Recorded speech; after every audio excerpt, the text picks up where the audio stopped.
It is fuel for a new industrial revolution. High-grade metallurgical coal from beneath the Appalachian Mountains in Virginia, but headed to lands far away, like China. Mix so-called met coal with iron ore, you get steel. Steel for cars, skyscrapers. The world cannot get enough of this American coal. We're still in the beginnings of a major commodity supercycle, with coal being a key part, or at the epicenter of that supercycle demand, and that's being driven by the emergence of developing countries, particularly in Asia, where you have a combination of a large migration of their internal population to urban areas, as well as an explosion in the middle class. Exports of met coal are surging. 70 million short tons last year, the highest in 26 years. Long trains like this hauling pricey payloads to the sea.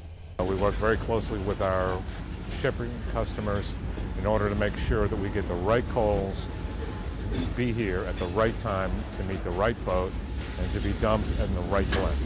It is a revolution that has Deep Mine 35 near Cleveland, Virginia, humming. From here, this black gold is shaken, spun, soaked. Inner qualities in that coal that it just makes a high-grade steel. Cream of the crop. The metallurgical coal like this coming out of Deep Mine 35 is solid. Steelmakers like it because it burns hot. But first you have to get it from Southwest Virginia through the mountains to here, Lambert's Point in Norfolk, Virginia, where the Norfolk Southern Railway turns everything upside down. More than 100 tons of coal per car dumped with one flip. Then a roller coaster ride, empty cars back to the yard. It is a symphony of steel and squeals. Loading towers 18 stories high get the coal onto ships. We load in excess of 23,000 tons every 8 hours. So a 72,000 ton vessel, we're loading inside of 36 hours. Coal to China in 45 days. The coal keeps flowing, and so do the economic benefits to a place like Russell County, Virginia.